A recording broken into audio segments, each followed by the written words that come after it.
Carrie. Planning Commission of June 27th, 2023 to order. Roll call. Grillo here. Kuczynski here. Lorick here. Kavich here. Guzikowski here. Oldani here. Seifert here. Chandler here. That'll get us to June 13th, 2013's minutes. Everybody please take a look. 2013, 2023. I'm 10 years off.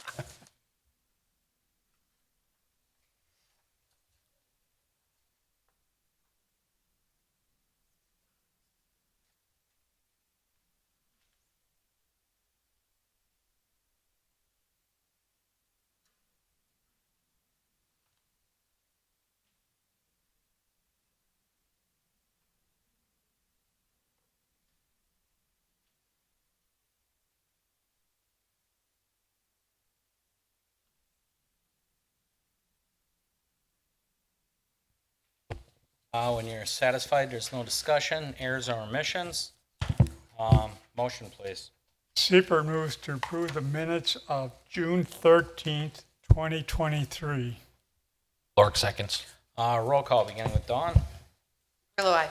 Kuczynski, aye. Lorick, aye. Kavich, aye. Guzikowski abstain. Oldani, aye. Seifert, aye. Chandler, aye. Okay, that will get us to recent Common Council actions and discussion report. Carrie? Council approved the following: an ordinance approving a conditional use permit for roof-mounted solar energy collection systems on the properties at 520 and 557 West Riverwood Drive, and an ordinance rezoning the property at 239 East College Avenue to M1 Manufacturing and establishing a conditional use permit for heavy manufacturing and equipment sales and rental on that property and the property at 6304 South Howell Avenue. Mr. Mayor. Thank you, Carrie. Item 5 is discussion of reports on recent Board of Housing and Zoning Appeal actions. There are currently none. And item 6 is review and discussion of the recent quarterly Parks and Recreation Commission actions. We will see that report July the 11th, 2023. Which will lead us right to new business, item 7A. We'll review conditions and restrictions for a request submitted by Christopher Fink for a conditional use for a general office use on the properties at 7101, 7115 South Pennsylvania Avenue. Carrie? Thank you, Mr. Mayor. This was recommended for approval at the last meeting, which was June 13th. The proposal is for general office use of an existing building, so it would be split, first floor office, second floor residential for the property owner, who also is the business owner.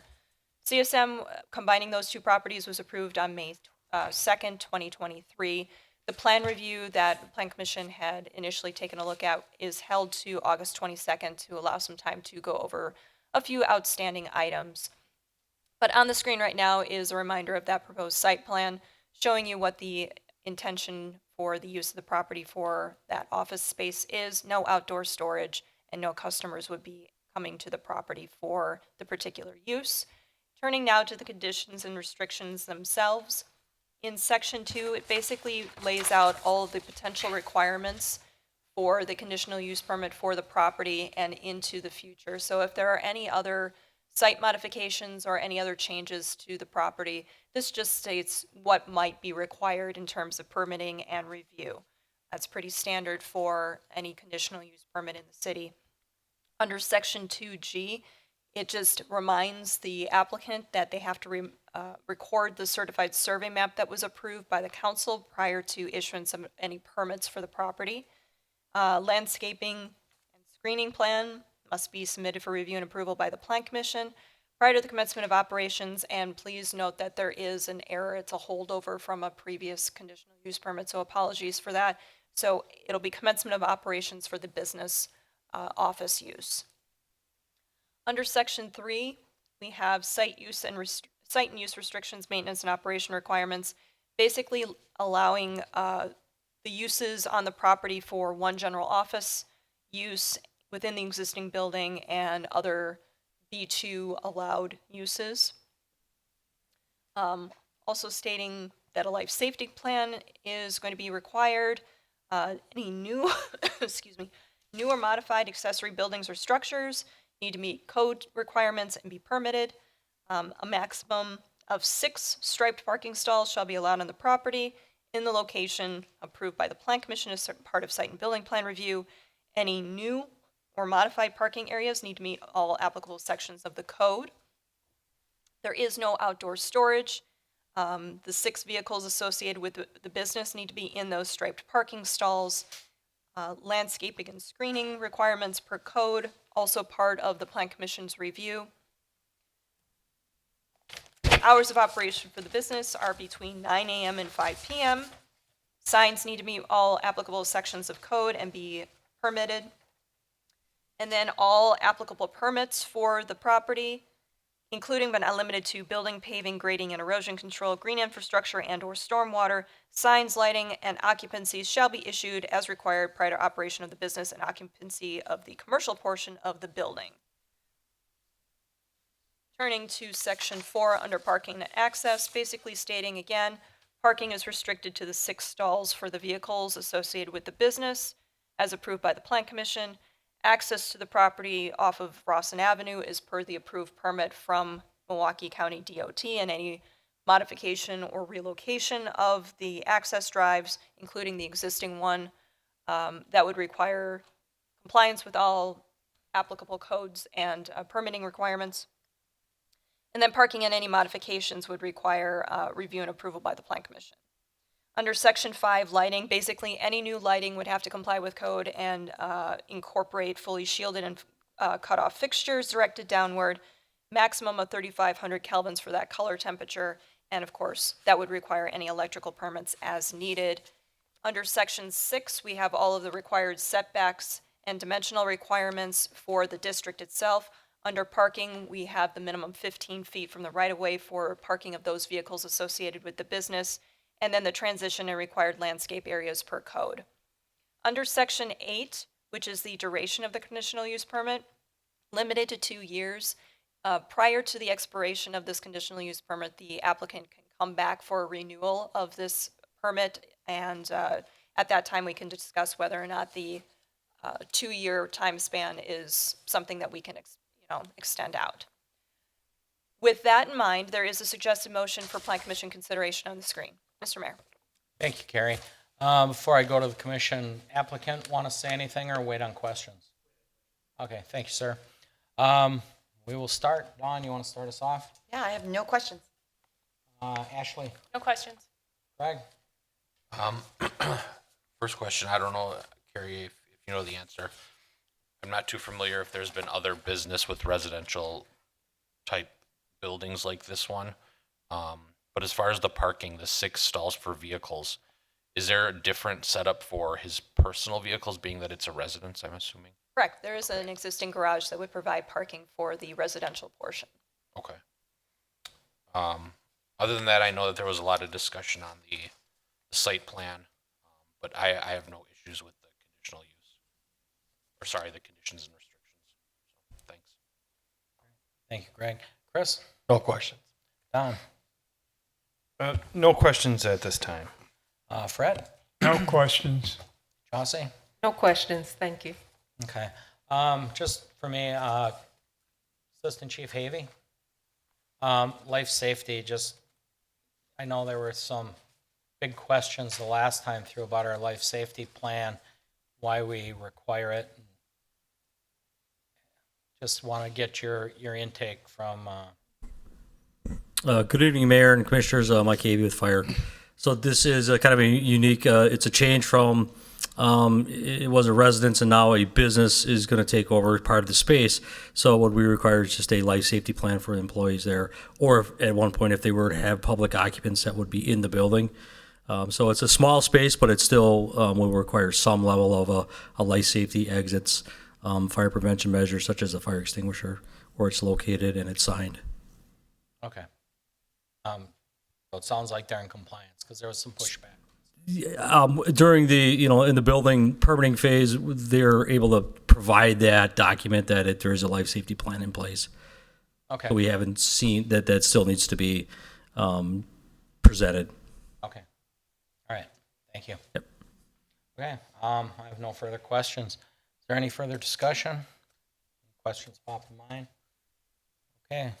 Seeing none. Motion on 7A. Seifert moves that the Planning Commission recommends that the Common Council adopts the conditions and restrictions as part of conditional use permit allowing a general office use on the properties at 7101 and 7115 South Pennsylvania Avenue after a public hearing. Guzekowski, a second. Roll call, beginning with Ashley. Chinsky, aye. Lorik, aye. Gavich, aye. Guzekowski, aye. Oldani, aye. Seifert, aye. Chandler, aye. Grillo, aye.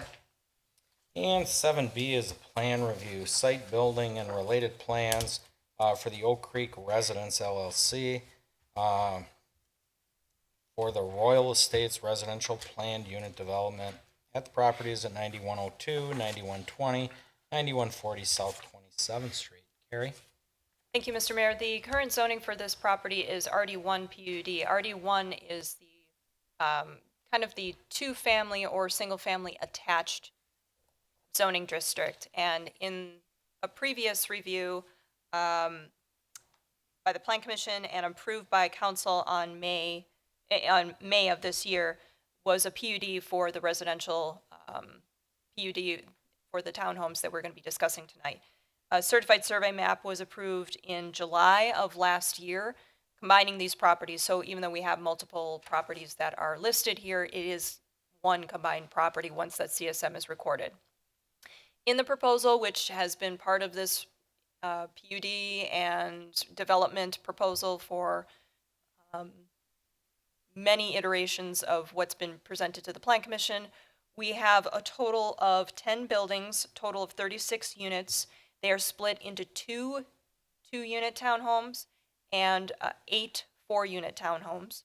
Each has an attached 2-car garage. Each will be 2 stories and each will have 4 bedrooms. There is no on-street parking. The streets are private. The single access is off of 27th Street, and that has been reviewed by WISDOT. Other amenities for the proposal include the central gazebo and the overlook for the retention basin. Also included, we have the split rail wood fence that's depicted on the screen. That's delineating the last 5-foot buffer to that wetland. So it's a visual barrier so that everybody who is in the residential portion closest to that wetland knows that there is basically a stopping point for any kind of activity before you reach that wetland.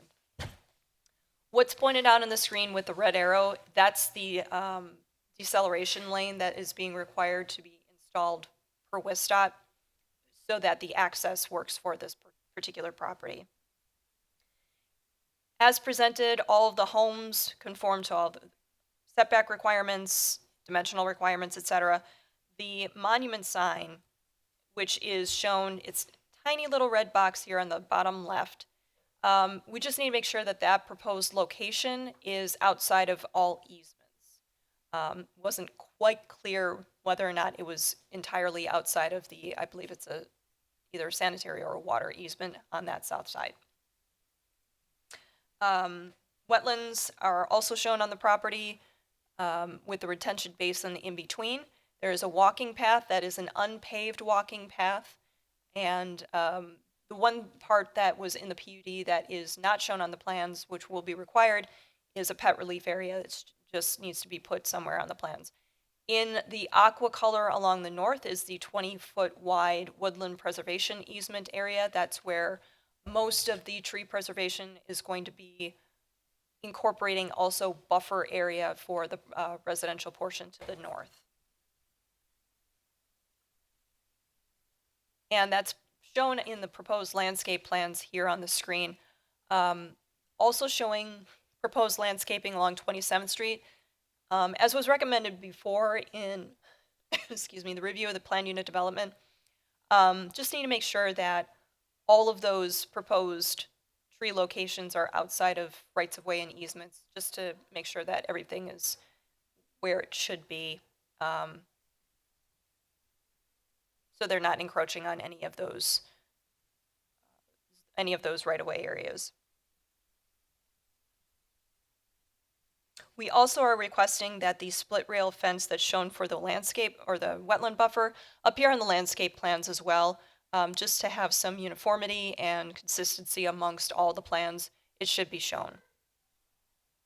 We may need additional information for compliance purposes for the landscape plans, installation at height and maturity, those kinds of things, those typical things that we tend to see as being necessary with these landscape plans. Landscaping will also be required to be installed prior to occupancy.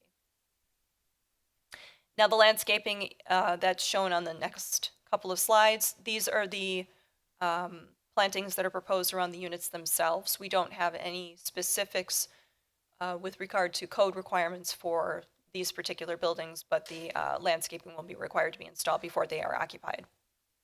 And these are the 2-unit buildings showing those landscaping elements.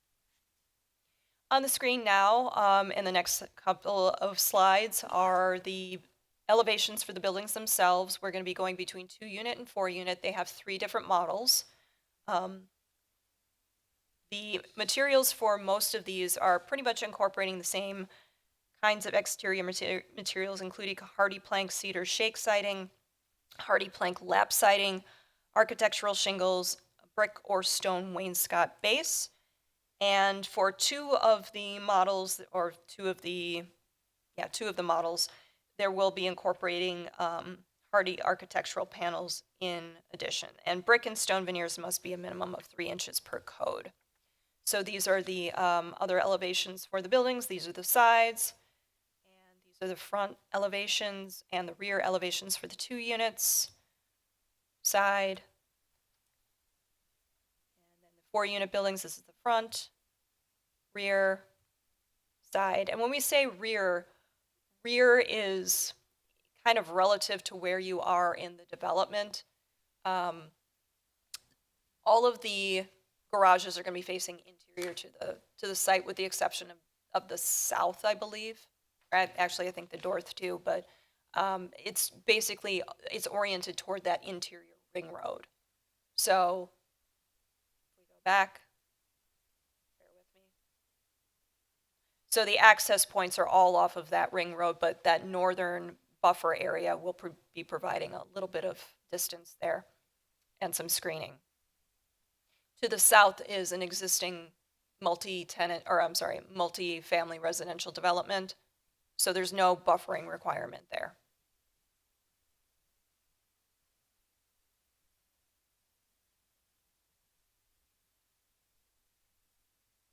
And these units are showing those architectural panels.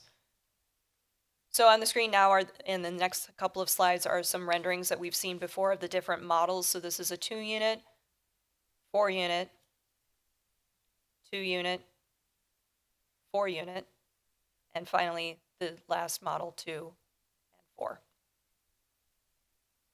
We've also received lighting plans. Because this is a private road, there's no requirement for there to be any kind of particular light fixture or pole. What's being presented is a 17.5-foot pole as measured from grade to the top of the fixture. The fixtures have a maximum of 3,000 Kelvin, which is actually below the maximum allowed by code, which is 3,500 Kelvin. So those are going to be the lights that are used through the development. And again, no on-street parking, requirement for there to be a minimum 20-foot clear span at all times. There is a suggestion motion on the screen in 2 parts for Plan Commission consideration. Mr. Mayor. Thank you, Carrie. Before we go to the commission, the applicant want to say anything or just wait on questions? Thank you. Jossie, you want to start us off? Sure. I do have a couple questions for the applicant.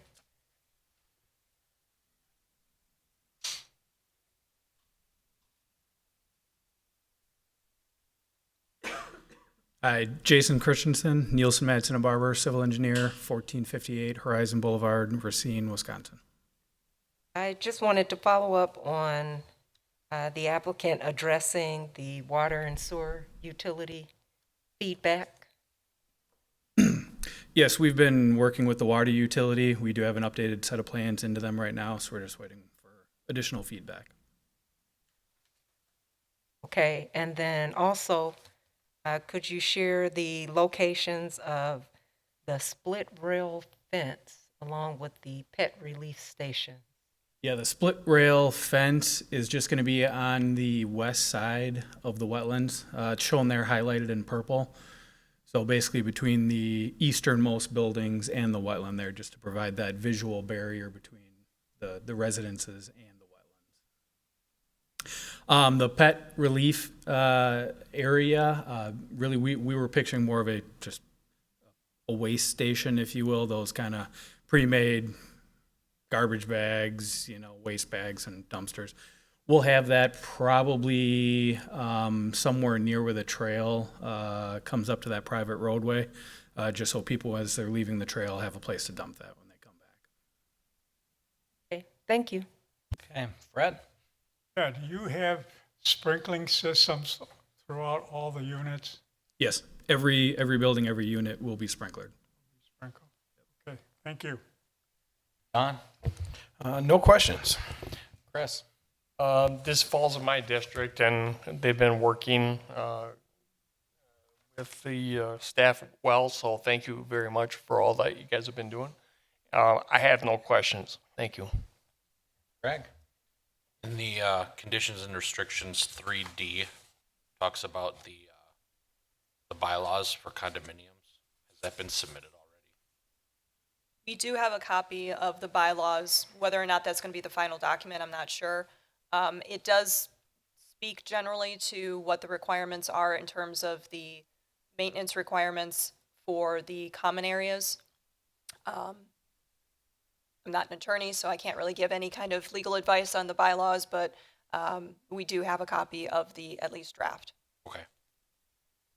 The only reason I asked is because while this isn't in my district, I have had complaints in my district with certain common areas with certain developments, so I just want to make sure that it's all covered. But other than that, no questions. Okay. Ashley? Just a few comments. We've been working with the designer as well as the developer on development agreement. The water is public, so that's basically the premise of the development agreement. Also, we've been working with them on the stormwater management plan as well. Answered my question right there. Dawn? Just a kind of observation that the back of the homes are going to face 27th Street, correct? Do we do that often in the city? Backs of the homes that would face 27th Street would look, if you look at the right side of the screen, well, actually, no, that's the 2-unit. If we go to the 4-unit buildings, this is what would be seen from 27th Street. So it is architecturally looking like the front of the building, essentially, but the garages are not facing 27th Street. Just to the north, the Chateau units do the same thing. So this would also be, if this was the model that was facing, that would be placed on 27th Street, this is what you would see from 27th Street. So, well, I don't have a rendering, but it's basically like the reverse of the garage. Nicer than, Right, right. So the sides are really, to me, the sides look like what you would be considering the rear of the property. Okay. From my point of view, no, I think you're pretty creative with what you've done. Ashley kind of took care of the water management. Dawn commented on the positioning of it. And we actually have subdivisions that are front, like 13th Street as well as Butts Road. And you'll look at the back of the homes as you go by there as well. So not much difference on this one. So monument sign, that's the probably for traffic flow. You want it on that side, not the southbound side for the site triangle. Mr. Mayor, I'm not sure your comments are being picked Oh, up. I'm sorry. Regarding the monument sign, the placement of it's on the north side of the driveway Yes. versus the south. Is that for just traffic viewing when you do the triangle? Because you're going to have to make a right turn out of there? It's really probably not a bad idea. It does clear your sight to the left, which is the most important. Okay. Okay, I got nothing else, so. One more Oh, question. yeah, go ahead, Greg. I know that you noted that there is a requirement for the slowdown for the turn lane. Is there a cutout in the median on 27th? No, And there's no way for you to get one, is nope, there? nope. It's right in, right out only. Okay, thanks. Is there any further discussion? Anybody else wishing to speak? We got some people in the audience, but. Okay, no further discussion. Seeing none. Motion on 7B. Lork moves that the Plan Commission approve the site and building plan submitted by Chandra Sekar Masaretti, Oak Creek Residences LLC for two 2-unit townhouses and 8 4-unit townhomes on the properties at 9102, 9120, and 9140 South 27th Street with the following conditions. 1, that all relevant code requirements and conditions of the planned unit development remain in effect. 2, that the certified survey map approved by the Common Council on July 19th, 2022 is recorded prior to issuance of any permits for the property. Note, CSM must be recorded prior to July 19th, 2023 to avoid resubmittal and reapproval. 3, that the plans are updated to verify that the monument sign is located outside of all easements. 4, that the plans are revised to identify the pet relief station. 5, that copies of all WISDOT access approvals and agreements shall be provided to the city prior to the submission of building permit applications. 6, that the wood split rail fence identifying the wetland buffer is included on all plan sheets. 7, that landscape plans are revised to include the wood split rail fence identifying the wetland buffer, easements, and heights of plants at installation and maturity. All mechanical equipment, transformers, and utility boxes shall be screened. 8, that water and sanitary sewer plan revisions are coordinated with the Oak Creek Water and Sewer Utility prior to submission of permit applications. And 9, that all revised plans, site, building, landscaping, etc., are submitted in digital format for review by the Department of Community Development prior to the submission of building permit applications. Guzekowski will second. Roll call with Rick beginning. Lorick, aye. Gavich, aye. Guzekowski, aye. Hold aye. Seifert, aye. Chandler, aye. Krasinski, aye. Item 7C concerns the same property. It is a condominium plat. Review and request submitted by Sandra Sekar Versaretti, Oak Creek Residence LLC for the Royal Estates condominium plat affecting the properties 9102, 9120, 9140 South 27th Street. Carrie. Thank you, Mr. Mayor. So this is establishing a condo for all of those residences in the development itself. There are going to be 36 units that are included in that, and it will incorporate requirements for the maintenance and upkeep of all of the common areas, including the stormwater, walking paths, the gazebo, the overlook, anything else that would have to be in there. It also we do have the declaration, at least the initial version of it, that would establish the structure of the association and kind of give a little bit of structure guidance for how to run the meetings and things like that. There were a couple of things that we noted. Just want to make sure that with any kind of association that gets formed, there is always the possibility of dissolution through a vote of a majority or the entirety of the association. When that happens, however, the responsibility for the maintenance of all the common areas does not go away. So we just want to make sure that there is some language within the deeds themselves that kind of capture all of those requirements so that we're not kind of missing out on those issues. But we don't have the deed, so it's just a suggestion, something that we noted in the declaration itself.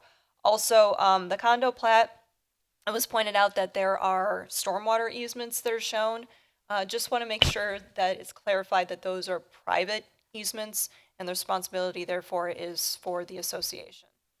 On the screen right now is part 1 of the plat. It's in multiple pages, but this is the graphical portion, just kind of identifying all the units that are included in the condo and all of the common areas that are also part of that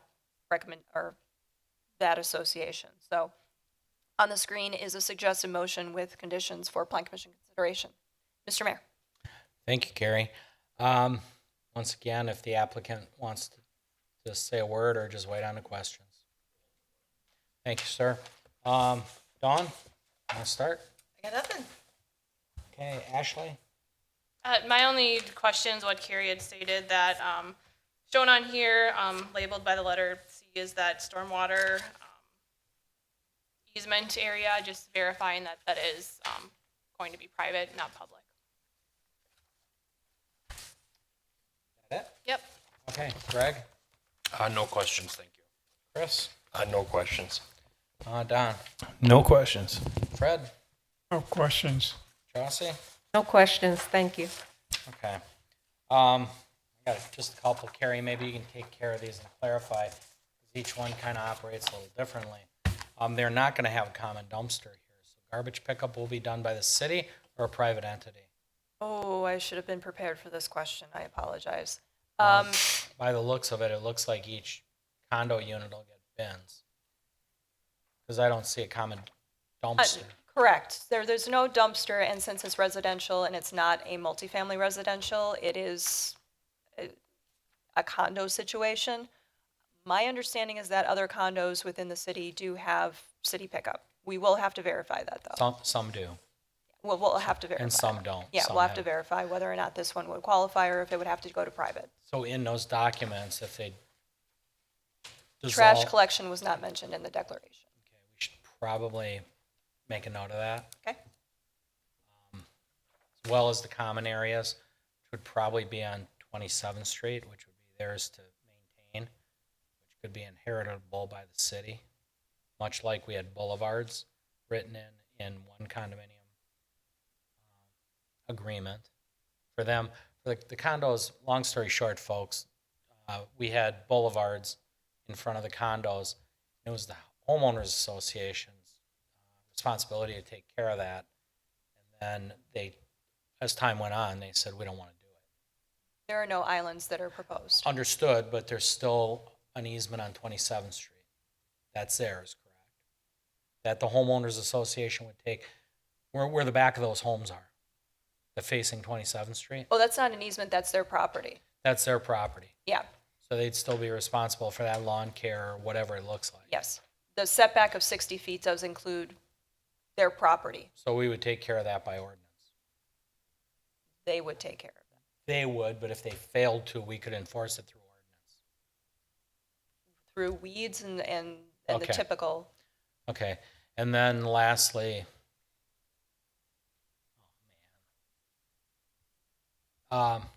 streets, it's private road. Correct. So they employ their own plowing, or is Correct. that the city? Nope, that's all private.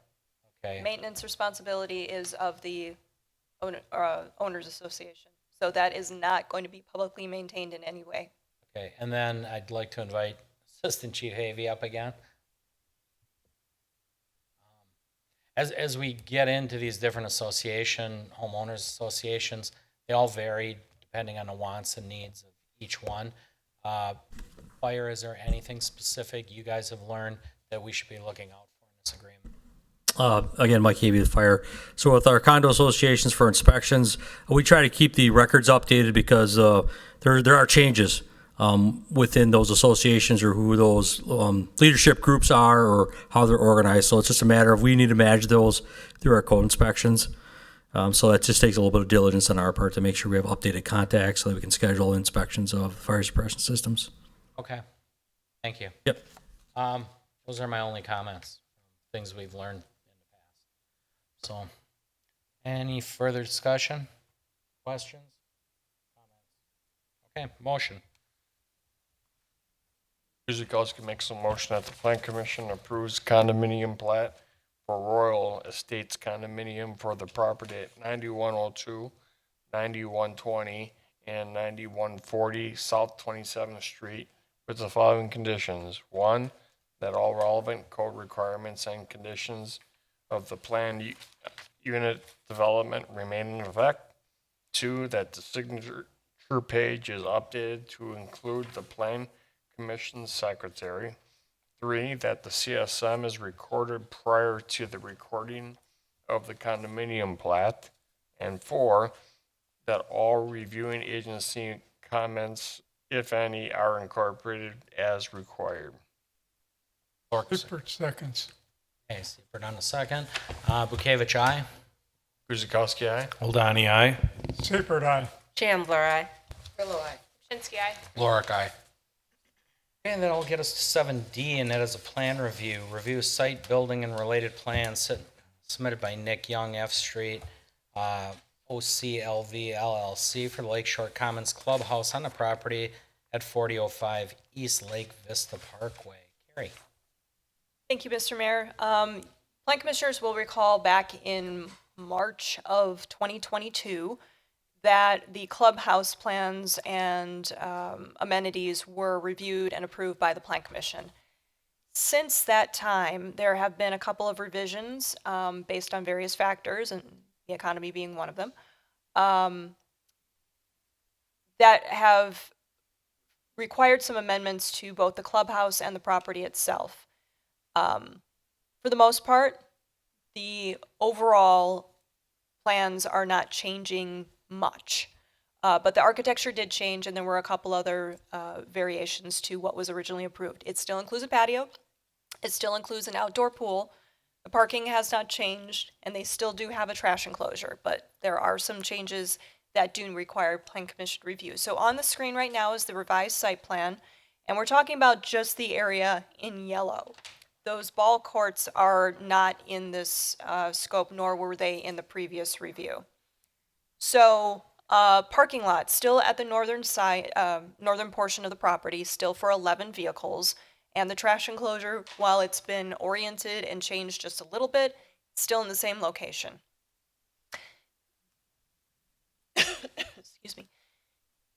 They have added, excuse me, bicycle parking for 8 stalls, and that is between the parking and the clubhouse building itself. Patio is still on the rear, and the swimming pool is also on the rear side of the clubhouse. Landscape plan, we have a couple of changes that were made last minute. Those are at your workstations. So there were a couple of changes that came in late last night. Just a couple of other kind of numerical pieces of information. The original building was about 4,600 square feet with 2 patios. One of the revisions, they've knocked down, I shouldn't say knocked down, they have removed one of the patios. They've kind of shortened it in length. There is an option to add a patio in the future, however. The building is also downsized just slightly to about 3,300 square feet.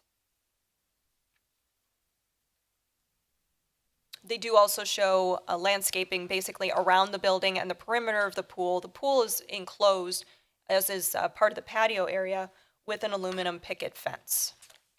So we're going to go through a couple of the changes on the screen. We're going to go back and forth between what was approved in March and what is being proposed now, just so you get an idea of what the changes are. So for orientation purposes, this is north, so this is what you would be seeing as you were going south on Breakwater Boulevard. As you pass that parking area, this is what would be seen in the plans from March. This is what's being proposed.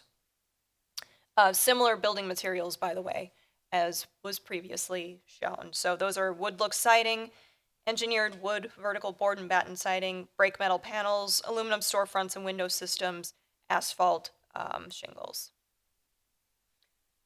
So this is what would be seen from the public right-of-way. This is the west-facing elevation. This is what was approved in March. And this is the change being proposed tonight. That HVAC condenser would either be surrounded by that fence, or it would have to be incorporated into the landscape plan, which, just full disclosure, because we got those plans revised last night, staff have not had an opportunity to review them. So this is south. As you wrap around, this is getting to the pool area, but this is the southern building elevation that was approved in March and what is being proposed tonight. And finally, east. Oh, I'm sorry, I had my east and west mixed up. West was actually facing interior to the property. East is actually what you would see on Breakwater Boulevard. So this is actually facing the public right-of-way. I apologize. But this was what was proposed in March, and this is what's being proposed tonight. As with all the buildings in Lakeshore Commons, signage is just a placeholder at this point. We will need a master sign plan that will come forward at a later date. Renderings are coming forward on the screen right now. So again, this is the east elevation. I apologize for my directional mishap before. But this is what would be seen from the public street. So the public realm, sidewalks, and as you're either entering from the north or south on the main street. Pool area, so the west elevation showing that patio, a little bit of an overhang on the roof to give some shade, and the picket fence around the pool area and deck. And then finally, this is as you're coming from the parking lot going toward the building. So this is kind of as you're coming north and going south into the clubhouse area. So you can see the bike parking is pretty well situated between the parking lot, public walking paths, and into the common area. So with that information, there is a suggested motion on the screen for Plan Commission consideration. Mr. Mayor. Thank you, Carrie. Before we go to the commission, applicants, you guys want to wait on questions? Don't even want to wait on questions, do you? That's okay. All right, let's start it out. Dawn? I don't have any questions right now. Ashley? No questions. Thank you. Greg? Excuse me. I don't know if it's necessarily questions, comments. I know I've said this in the past on other revisions that have been made. I fully understand that revisions have to be made. And if these plans were submitted originally, just like the revisions on the multifamily building, there'd be no reason for me to deny them in any way. However, I definitely don't like the removal of the brick veneer. I really like the look of the brick veneer. But again, there's no reason for me to deny the updated ones. And if those were presented originally, I would have no problem with it. I just think that there's a lot of things kind of being changed, and I understand it's the nature of the economy currently, and it's unfortunate because it was such a nice building and such a larger building, it seems like, at least based on the renderings. So for what it's worth, those are my comments, but no real questions. Okay, thanks, Greg. Chris? I have no comments. Don? No comments at this time. Fred? No questions at this time. Jossie? I do have a question for Carrie. With the revisions that came in yesterday, did that also include the vegetation plans that were needing to be revised? The landscape plans were revised, but yes, they were part of the plans that came in last night that we have not had an opportunity to review. I will say, however, that they were passed along to our environmental engineer, who did note that with anything in Lakeshore Commons, they do have to comply with all of the environmental and the VPLE requirements, and that includes installation. It does not appear, just on first glance, that the landscape plans incorporate those VPLE considerations, so we do need to have some of those installation changes, but we'll work with the applicant to make sure that those are incorporated. Also part of the master landscape plan. Thank you. No, I think Greg said it very well.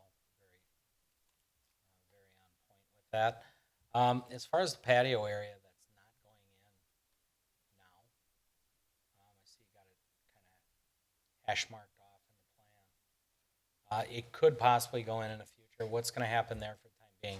Just sod, grass. Yep, go on up. Name and address, please. Yep, Katie Menakis, 756 North Milwaukee, Wisconsin. So the area that is excluded in the current plan is actually just going to the infrastructure area. It's going to be developed in a similar way with a playground and with a picnic seating area. So it's not going to be an abandoned central area. It just, based on private, public, how it's going to be used, it's going to be a more public amenity. So we moved it to a different area scope that's going to be constructed at the same time as the clubhouse. Okay. And then we're all good with the dumpster area? Yep, everything looks compliant there. Okay, Mike, everything good with fire? Anything relative to you guys with the changes? drag you up here. Good evening, again, Mike Havey with Fire. Just to reiterate, so the building occupancy type is classified as assembly, just for the applicant because of Act 270, that would require a suppression system. It's a grandfathered piece of occupancy type that would require that. Fire pumps, No, I can't speak on that. I would not think it would require a fire pump just because of the GPMs for that space is probably less demand. But I think it's the space itself, because if it is an assembly, like I said, Oak Creek has grandfathered language in there. It requires a suppression system. okay. All right, thank you. I have no further questions. Oh, yeah, go ahead, Don. Not necessarily about this. I'm just curious. Are there going to be more submittals for changes coming? Because it's about the second one at least, I think. Well, we had them on the apartments, Right. and then this one. Yeah. I mean, I'm with Greg. I understand. Just what can we expect? Is every building going to be, changed now? The goal is to have this under construction before the end of the year. So the goal is to not, we just have completed 100% construction drawings that pending the outcome of this, we're ready to submit to the state for plan review on tomorrow. So we're very close to the finish line as far as the design and implementation. We've been having conversations with the general contractor to get the ball rolling very quickly. So there's no plan to have additional changes at this time. Okay. Thank you. Real quick while you're up there, I know that the scope of the playing fields is outside of this, but is the time frame similar? Are they going to be constructed at the same time? Right. The goal is to have both of them start along the same time. We actually have the same contractor doing both. So it's going to be well coordinated to make sure we can have as much done and complete before the end of the year as possible. Okay, thanks. Thank you. Any further discussion? Okay, we'll ask for a motion then. Clerk moves that the Plan Commission approve the site and building plan submitted by Nick Young, F Street, OCLV LLC, for the clubhouse on the property at 4005 East Lake Vista Parkway with the following conditions. One, that all relevant code requirements and conditions of the traditional neighborhood development planned unit development remain in effect. Two, that the landscaping plan is revised as necessary for compliance with PUD requirements and the master landscape design guide and submitted for review before the Plan Commission prior to submission of building permit applications. Three, that all mechanical equipment, transformers, and utility boxes, ground, building, and rooftop shall be screened from view.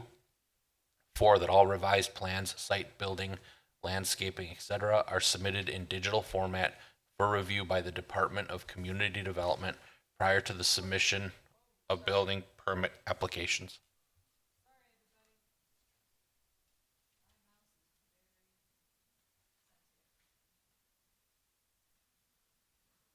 Hold on any seconds.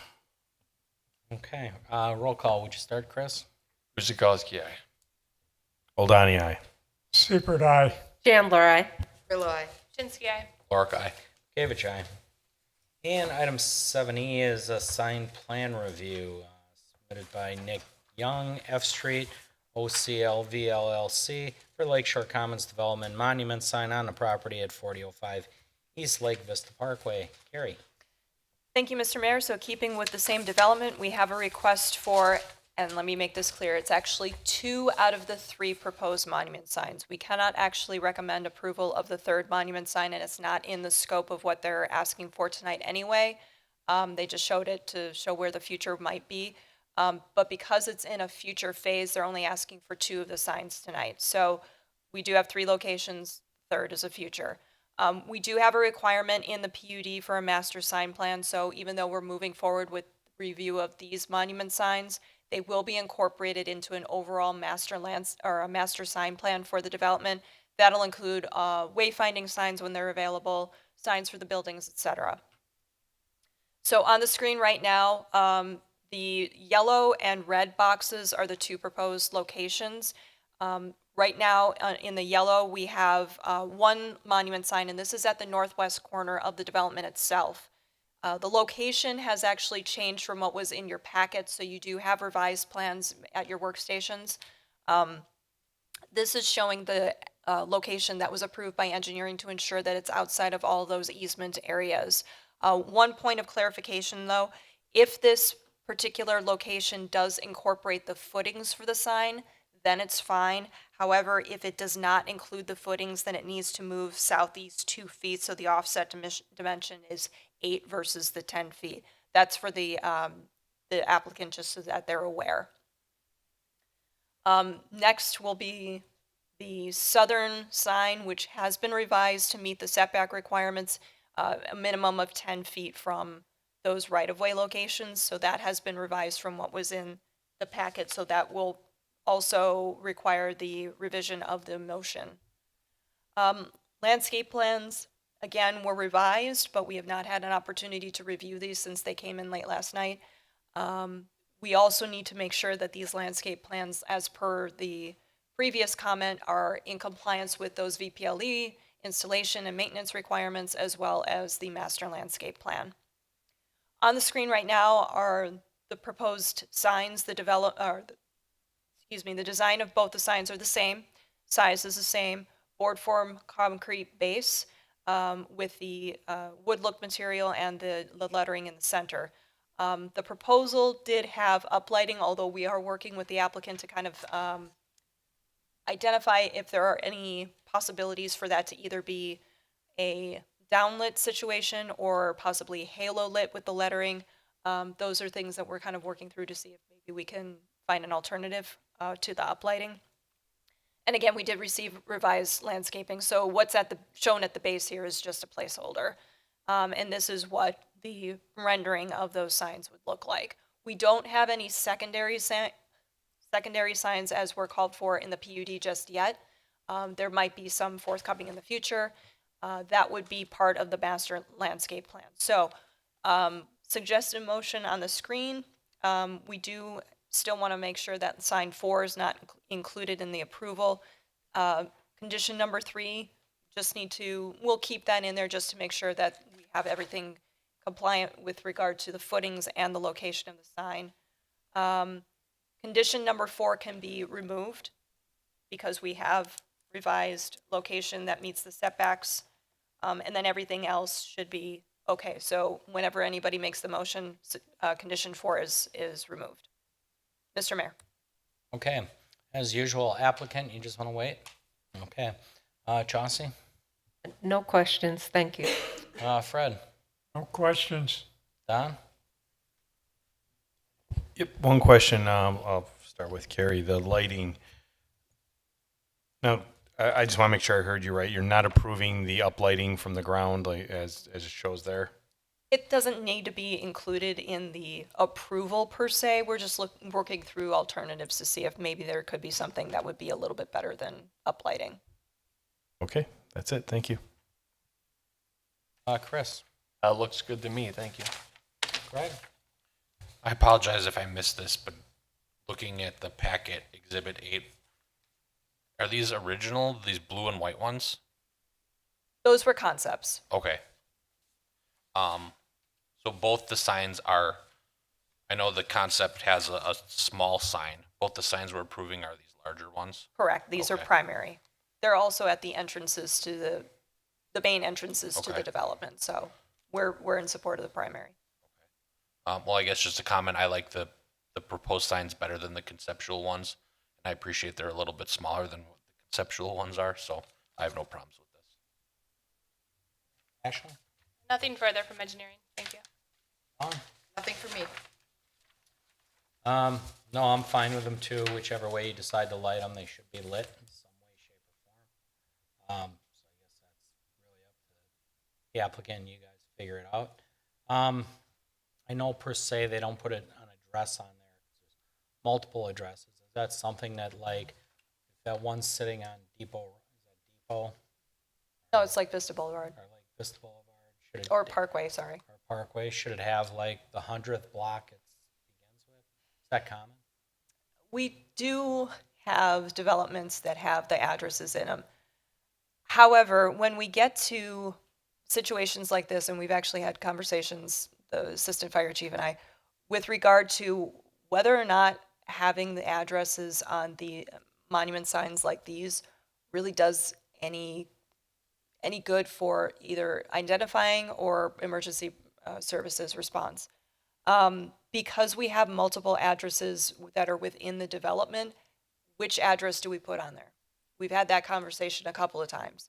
Do we put the address for the parcel, which makes no sense because nobody's looking for the address of the parcel. They're all looking for the individual unit addresses. Trying to find exactly what addresses to put on there, we'd end up with a mess. So my recommendation would be to leave the numerals off and just have everything on the buildings themselves. Yeah, looks cleaner, and just for the record, I like the look of the concrete base and with the wood look. It almost kind of looks like water, to tell you the truth, at least in the picture. So looks good. Is there any other discussion? Questions, comments? Okay, motion. Lorick moves that the Plan Commission approve the sign plan submitted by Nick Young F Street OCLV LLC for the Lake Shore Commons property at 4005 East Lake Vista Parkway with the following conditions. One, that all relevant code requirements and conditions of the traditional neighborhood development planned unit development remain in effect. Two, that sign 4 is not included in this approval and must be included in a master sign plan for installation in the future phase. 3, that sign 3 is relocated per the location and setbacks approved by the engineering department outside of required easements. 4, that sign 2 is relocated to meet the minimum 10-foot setback requirement to the public right-of-way. Just one interruption. Condition 4 is no longer valid. Okay, exclude condition 4. The new condition 4 is that landscaping plans are provided for each monument sign in compliance with code and PUD requirements and the master landscape design guide, and submitted for review by the Department of Community Development prior to submission of permit applications. 5, that the lighting plans are provided to the Department of Community Development for each monument sign prior to submission of permit applications. And 6, that all revised plans, site building, landscaping, etc., are submitted in digital format for review by the Department of Community Development prior to the submission of building permit applications. Guzekowski, will second. Roll call, beginning with Don. Oldani, aye. Seifert, aye. Chandler, aye. Grillo, aye. Ripchinsky, aye. Lorick, aye. Gavich, aye. Guzekowski, aye. Okay, that'll get us to just a couple short announcements. Food truck movie night is coming up here in Drexeltown Square, ever popular. Weather should be nice. Hopefully the skies will clear for that one. Get out there. Farmers Market this Saturday, 9 to 1 as usual, every Saturday in the square. And our single biggest event we have in the city is coming up by the time we meet next time, the 4th of July. We're at the 4th. So the parade kicks off at 9 o'clock, continues on to the Legion. There's activities and fun down there. And then at night, down right by Lakeshore Commons, our fireworks display will go on. Shuttle buses will be leaving from East Middle School, so please take part, enjoy a safe, happy 4th. I'd like to wish you all a great 4th of July. So with that, adjournment. Grillo moves to adjourn at 6:58. Seifert seconds. Roll call. Fred, you want to start us? Seifert, aye. Chandler, aye. Grillo, aye. Ripchinsky, aye. Lorick, aye. Gavich, aye. Guzekowski, aye. Oldani, aye. All right. Good night, everybody. Happy